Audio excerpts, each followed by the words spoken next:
તો શરૂ કરીએ ગ્રામરનું ત્રીજું ચેપ્ટર એટલે કે થર્ડ ચેપ્ટર કંજક્શન. મિત્રો ધ્યાનથી સ્પેલિંગનો અભ્યાસ કરશો. CONJUNCTION,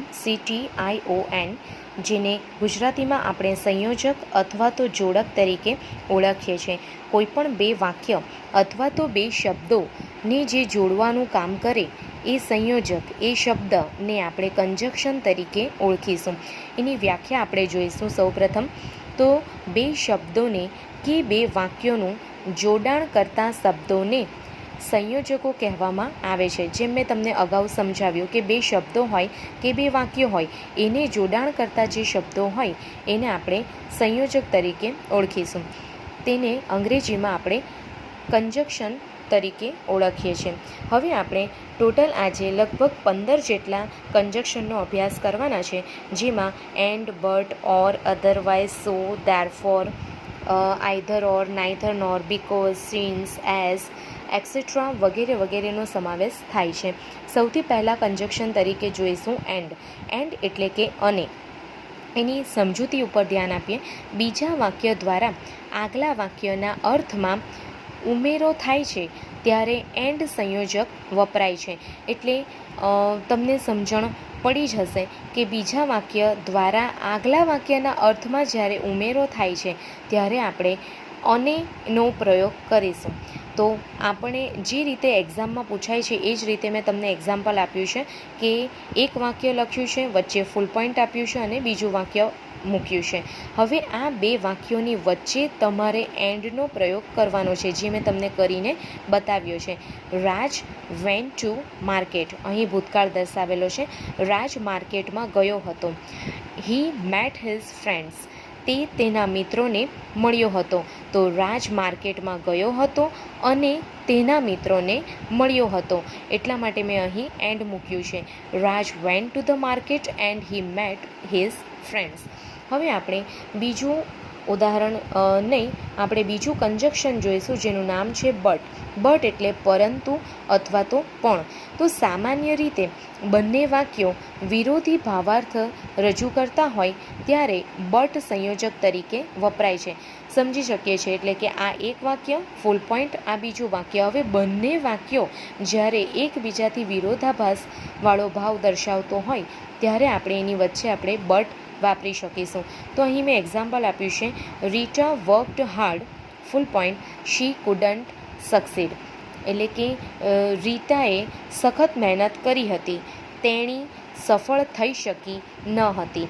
તો આપણે એમ કહી શકીએ કે તેણીએ સખત મહેનત કરી હતી પરંતુ તેણી સફળ ન રહી. તો Rita worked hard but she could not succeed. હવે તમે જોઈ શકો છો કે વાક્યની વચ્ચે ફૂલ પોઈન્ટ મૂક્યું છે પહેલું વાક્ય પૂર્ણ થયા પછી, અને હવે આ બે વાક્યની વચ્ચે મેં બટ મૂક્યું છે, બે વાક્યની વચ્ચે મેં એન્ડ મૂક્યું છે, ત્યારે વચ્ચે મેં કોમા મૂક્યું નથી. પરંતુ કોઈક સંયોજકો એવા પણ આવે કે જેને આપણે વાક્યની વચ્ચે ન વાપરતા વાક્યની શરૂઆતમાં વાપરવું પડે, તો આપણે વાક્યની વચ્ચે ફૂલ પોઈન્ટની જગ્યાએ કોમા કરવું પડશે. એટલે કે અલ્પવિરામ મૂકવું પડશે. હવે આપણે એવો જ વિરોધાભાસ દર્શાવતા બીજું એક ઉદાહરણ જોઈએ. He is old but he walks fast. એટલે કે તે ઘરડો છે પરંતુ તે ઝડપથી ચાલે છે. અહીં વિરોધાભાસ આપણને ક્લિયર સ્પષ્ટ જોવા મળે છે કે તે ઘરડો છે પરંતુ તે ઝડપથી ચાલે છે. આમ જોવા જઈએ તો સામાન્ય રીતે ઘરડા લોકો હોય એ સ્લો ચાલતા હોય, પરંતુ નો ઉપયોગ કરવાનો હોવાથી અહીં બંને વાક્યની વચ્ચે આપણને વિરોધાભાસ જોવા મળે છે. હવે આપણે ત્રીજું કંજક્શન જોઈશું ઓર. ઓર એટલે કે અથવા. આ અથવા તો પેલું, આ કે પેલું. જ્યારે વિકલ્પ દર્શાવવાના હોય ત્યારે આપણે ઓરનો ઉપયોગ કરીશું. બેમાંથી એકનો વિકલ્પ પસંદ કરવા માટે ઓર સંયોજક વપરાય છે. હવે આપણે જોઈશું will you have sandwich? Question mark. Second sentence will you have samosa. અહીં વિલ યુ હેવ બંને કોમન છે એટલા માટે મેં એક જ વખત લખ્યું છે વિલ યુ હેવ. હવે વિકલ્પ છે સેન્ડવિચ અને સમોસાની વચ્ચે એટલા માટે સેન્ડવિચ અને સમોસાની વચ્ચે ઓર મૂકીશું અને પ્રશ્નાર્થ ચિહ્ન એમનું એમ રહેશે કારણ કે આખો સવાલ પૂછેલો છે. વિલ યુ હેવ સેન્ડવિચ ઓર સમોસા, તમારી પાસે સેન્ડવિચ કે સમોસા હશે, અથવા તો તમારી પાસે સેન્ડવિચ અથવા સમોસા હશે, અથવા તો કે એનો અર્થ થાય છે. બીજું એક્ઝામ્પલ જોઈએ. Is he a doctor or N engineer. અહીં ડૉક્ટર અને એન્જિનિયરની વચ્ચે વિકલ્પ છે એટલા માટે અહીં ઓર વાપર્યું છે. તો શું તે ડૉક્ટર કે એન્જિનિયર છે? અહીં એવો સવાલ પૂછવામાં આવ્યો છે. હવે આપણે બીજું એક કન્જક્શન છે અધરવાઇઝ. અધરવાઇઝનો અર્થ થાય છે નહીં તો અથવા તો નહીંતર. જો આમ નહીં થાય તો આમ થશે. એટલે કોઈ પણ બાબત માટે જ્યારે નહીં તો અથવા તો નહીંતરનો ભાવ વાપરવાનો હોય ત્યારે આપણે અધરવાઇઝનો ઉપયોગ કરીશું. દરેકના સ્પેલિંગ ધ્યાનમાં રાખજો. એક્ઝામ્પલ આપું છું. રન ફાસ્ટ, ઝડપથી દોડો. Full point, you will lose the train, તમે ટ્રેન ચૂકી જશો. એટલે કહેવાનો અર્થ છે કે ઝડપથી દોડો નહીંતર તમે ટ્રેન ચૂકી જશો. તો બે વાક્યની વચ્ચે આપણે અધરવાઇઝ મૂકીશું. તો run fast, otherwise you will lose the train. હવે આપણે નેક્સ્ટ કન્જક્શન જોઈશું સો અને ધેરફોર. મિત્રો અહીં સો અને ધેરફોર મેં અલ્પવિરામ કરીને એટલા માટે મૂક્યા છે કારણ કે બંનેનો અર્થ સમાન જ થાય છે. તમે વાક્યમાં ધેરફોર વાપરશો તો પણ તેથી અથવા તો માટે એવો અર્થ થશે અને વાક્યમાં સોનો પ્રયોગ કરીને વાપરશો તો પણ તેથી અથવા માટે એનો અર્થ થશે.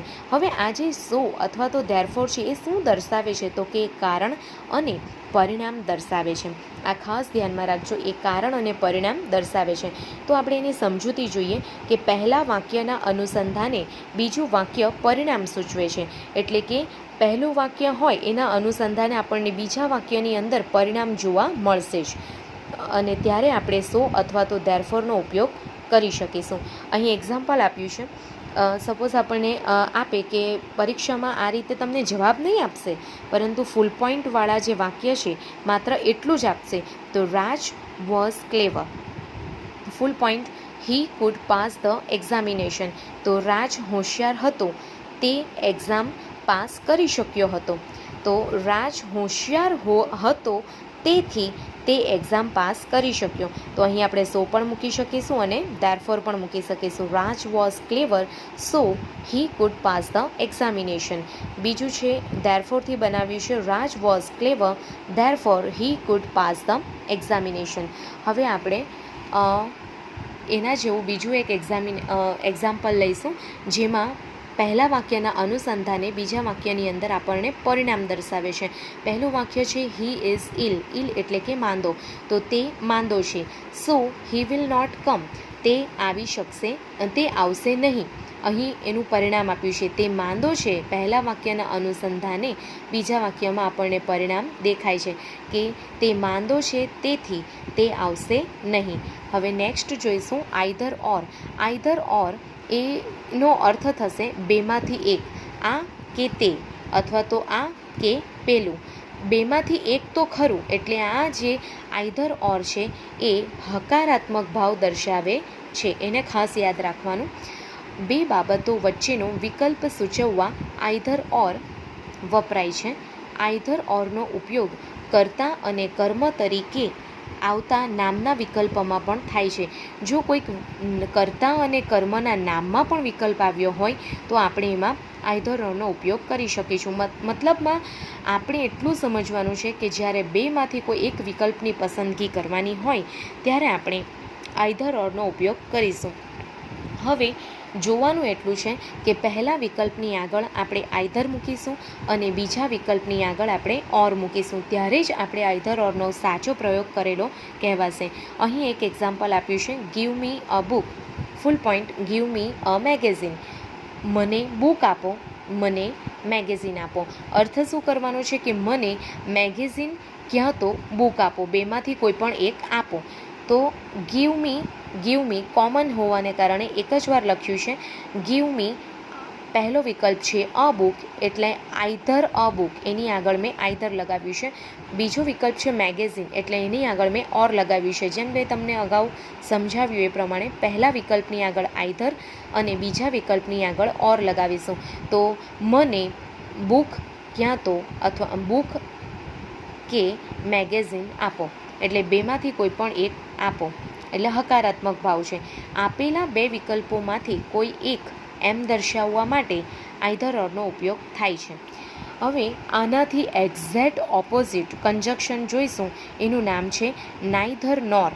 હવે નાઈધર નોર એ નકારાત્મક ભાવ દર્શાવે છે, નહીં આ કે નહીં પેલું, એટલે કે આ પણ નહીં અને પેલું પણ નહીં.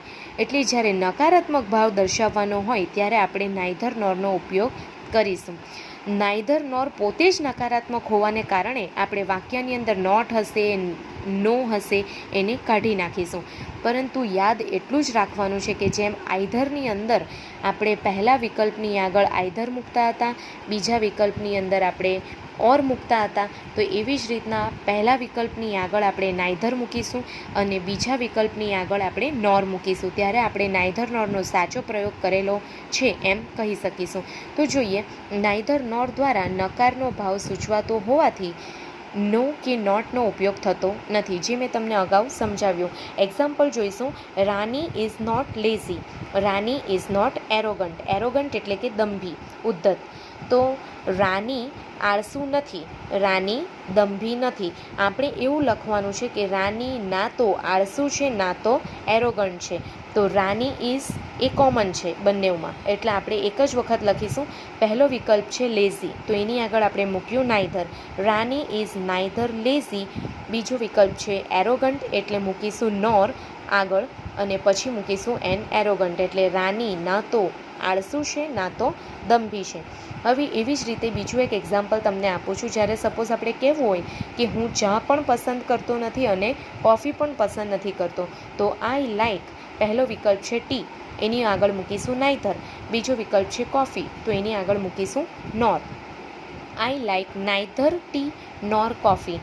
મને ચા પણ નથી પસંદ અને કોફી પણ નથી પસંદ.